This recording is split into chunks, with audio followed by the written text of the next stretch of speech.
for our lunchtime.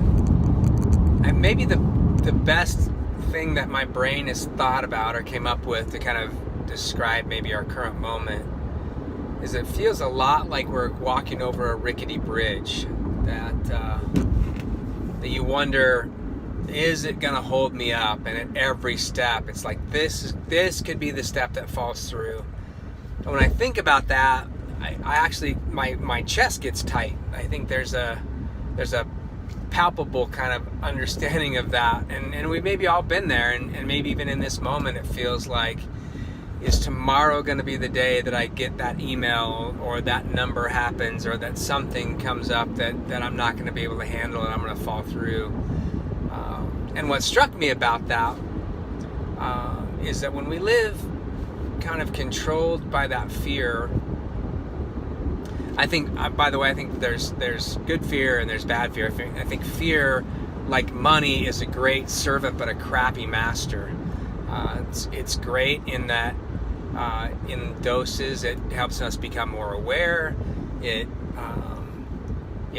stimulates us to danger, but I think it's crappy as it begins to control our lives. So I would just say this: in the midst of fear, here's what happens. Think about that bridge, right? Like, in that moment, we become really self-centered.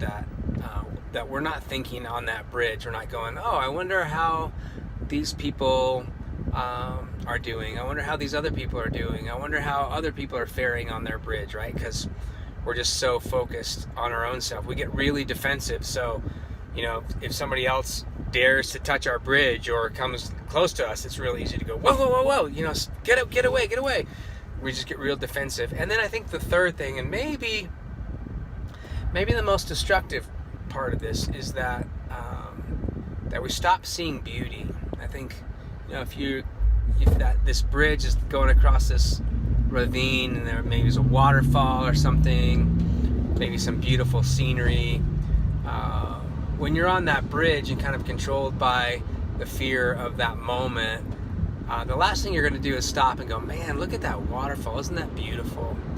And look at that scenery. Look at that view. You're just so focused on surviving this next step. And I love that the Bible starts with creation.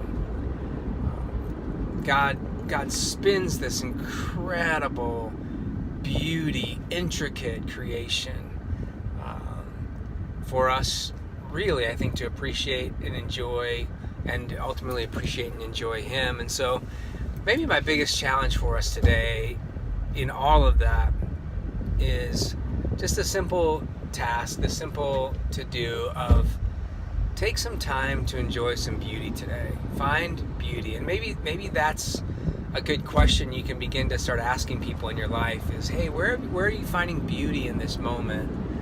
And let's start some conversations around that and see what happens. Happens for us and happens for people around us. So love you guys. See some beauty today. Have a great day.